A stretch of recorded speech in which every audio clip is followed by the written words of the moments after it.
this. You know, you have a lot of dissent within the ranks out there at Stewart. If you can get guys out there to interview them, you'll have. And I'm not just talking. Oh, sir, I'm already aware of it. I was already when you mentioned this this District 23 group and all that. Tennessee's the major testing ground, but now it's expanding. They have TSA in fake, local, made-up outfits now. I mean, this is directly out of the worst communist dictatorships. I mean, this is so hellish. This is where the secret police aren't just wearing masks; they're putting on different uniforms. I mean, this is so evil. So listen, yes, we'll have a show tomorrow or an hour or so where we have Fort Stewart troops call in. And quite frankly, that's a lead we already had. And the police were looking like they'd killed people when we bring this up. I mean, and the sheriff says he wasn't there and his people weren't. This is so evil. And they probably killed that guy.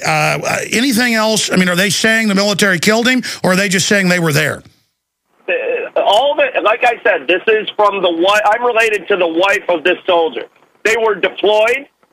He wasn't in the group that was deployed, but they deployed to that incident. They're deploying all over the country in local law enforcement uniforms. They're training in the uniforms at Stewart that they're going to deploy. Oh, no. Let me stop you. The FBI, by accident, pulled up to us in 98 on the day after Thanksgiving, north of Austin, and said, okay, stop filming the military at this checkpoint. But here's the press release. It was not a press release. It said, do not destroy, or maybe the guy was a friend, but it was an FBI guy. Gave Mike Hansen, my camera guy, the document that said, do not give to the public. This is restricted. We're here to respond 24 hours a day to warrant service, whatever you need, helicopters, anything. Yeah, no, it's very old program. They're just now getting ready to roll it out. God bless you. Thank you so much, sir. Dr. Pachenik, I want to compartmentalize this now. I want to come back from break and get into the bin Laden fable. I don't want to mix things here. And I want to tell folks who Dr. Pachenik is, but I want to get a few minutes from you. Okay, so we lost his phone. Okay. He's on a cell phone. It was dropping. But we're going to go back to Dr. Pachenik because I want to break this down with him. But I had to go to that because this is breaking, and this is a big story. Hope you didn't get mad at me on hold for 5-6 minutes while I did that. But it had to happen. We have to cover this information. I mean, let me tell you, when people are acting suspicious, and they use military to kill the Davidians. It's like, well, they're a cult. They deserve it. See, that's how they do this, and now it's everywhere.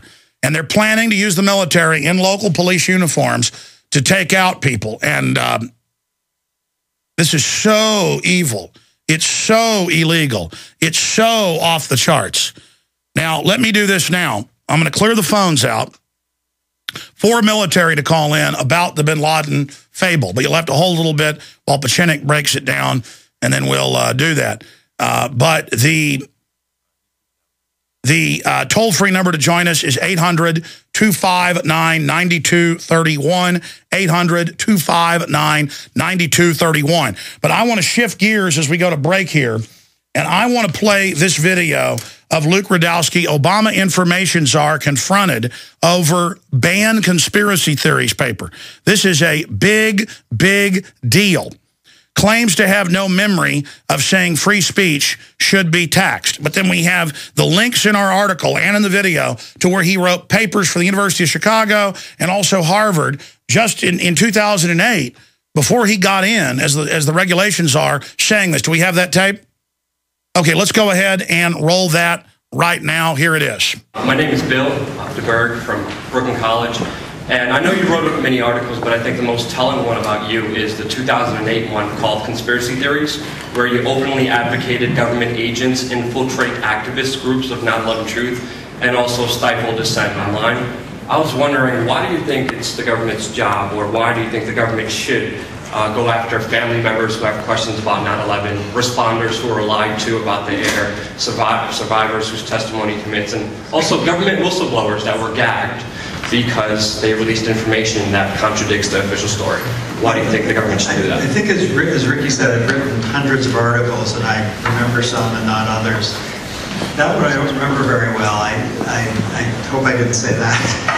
But whatever was said in that article, my role in government is to oversee federal rulemaking in a way that is wholly disconnected from the vast majority of my academic writing, including that. So I know that I'm just asking because you may be the next Supreme Court Justice, or Obama would appoint you, and you did write those things, and that's why I want to bring them up to you.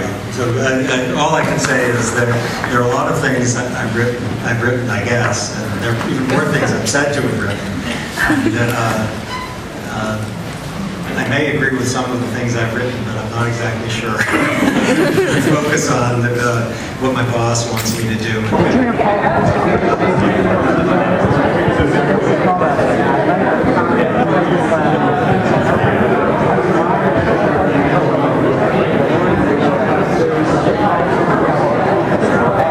I just want to know, is it safe to say that you retract saying that conspiracy theorists should be banned or taxed for having an opinion online? Is it safe to say that? I don't remember the article very well, Yeah. so...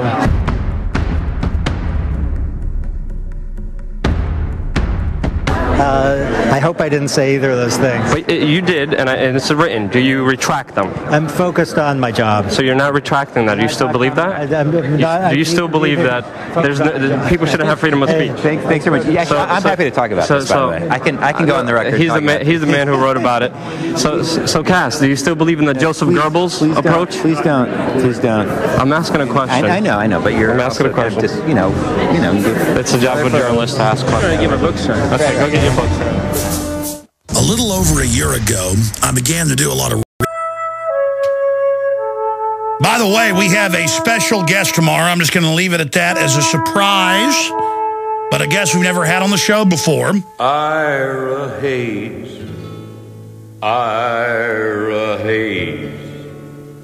Call him drunken Ira Hayes. The guys pop in my ear on the microphone, but they never talk loud enough for me to be able to hear what they're saying. It's just kind of like I hear the mic open up, and then I'm...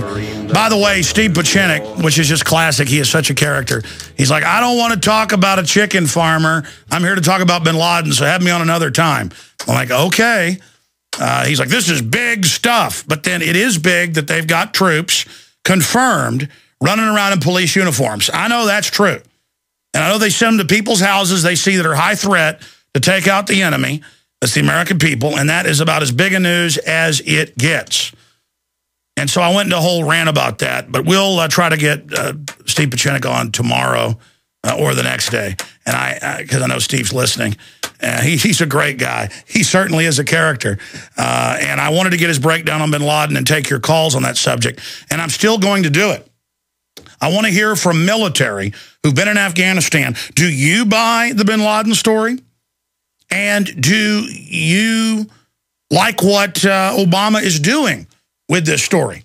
The toll-free number to join us is 800-259-9231, 800-259-9231. What did you think of part of the clip? The full video is up at Infowars.com. Obama information czar confronted over banned conspiracy theorist paper.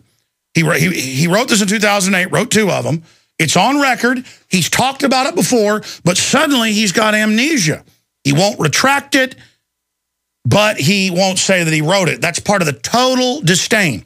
That's like when one of the heads of the Hart-Rubin Commission, former Senator Gary Hart, gave speeches about it, but he also sent a letter to Ahmadinejad, I don't know, 5 years ago and said, we'll stage terror attacks and blame it on you. Like the Gulf of Tonkin, the USS Maine, you better do what you're told. Don't think just because the American people aren't wanting to have war with you that we won't stage something. So We Are Change goes to one of his speeches, brings it up, says, your letter to Ahmadinejad of last year, this is years ago, it's in Truth Rising, the film I made, amazing video. You said this in this letter, and he goes, no, I didn't. They go, yeah, we have it right here. I don't remember that. So they start reading it to him, and he goes, oh, that letter. And he starts sweating and freaking out. It's like, you're not and he publicly published this, but they're so used to the public not knowing how to tie their shoelaces, not knowing what country they're in, not knowing what government they're under. You're just having no idea about anything. That when you actually confront them, he's like, come on, Cass, here's your paper. You wrote it. You know about these papers. It's been an issue in the news. Should you be nominated to be the next Supreme Court justice when that vacancy comes up? You've absolutely got to respond to this. And Cass just smiles at him.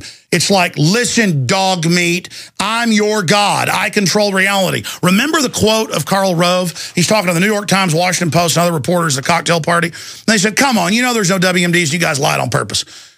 And Rove goes, it doesn't matter. We control reality now. You will do what we say. I'll change it tomorrow. You'll be a good little doggy, and I'm paraphrasing it, go read it. And I'll change that reality, and you'll follow it. I'm history's actor. We're history's actors. We're an empire now. It says we're an empire now, and you will dutifully do what you are told. You will dutifully do what you are told. You will dutifully do it. And they said, yeah, I guess we will. And he's like, that's right, we pay you, don't we? Now, step and fetch it, slave. And they want their kids to live in a world like that where, you know what, we'll tell you today it's up, we'll tell you tomorrow it's down. We'll tell you it's left when it's right. We'll tell you that sewage is apple pie. And you will do what you're told. Or you're a conspiracy theorist, which means you don't get establishment approval. And they said, okay. In fact, it took a couple years for that quote to come out. And then there was a debate about whether he said it, and then other writers said, yeah, we were there, he said it. I mean, imagine the chief advisor of the president. On paper, he wasn't. He was the assistant, but in reality, he was. Just going, you guys are nothing. You'll do whatever we tell you. We'll change something completely tomorrow, and you'll believe it. We control reality.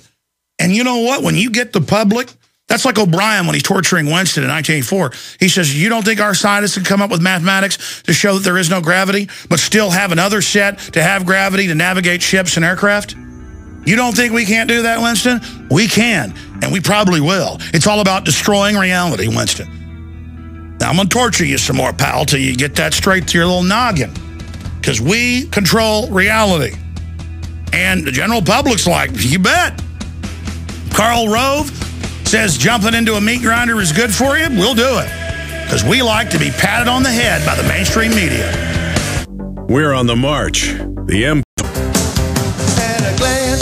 Okay, we've got our phones loaded with airborne people, wife of Navy folks, Coast Guard, military people chiming in. We're about to talk to on Obama, or Barry Soetoro, or whatever his name is this week. Whatever citizenship he is this week, Kenyan, Indonesian. He says, he killed bin Laden and threw him in the ocean, and that they were watching and commanding live feeds of the SEALs. Turns out they said, well, that isn't true. And yeah, that's a fake photo, but everything else is true. Yeah, the helicopter blew up, and then the rest of the SEALs blew up. But the SEALs were going to save Rangers.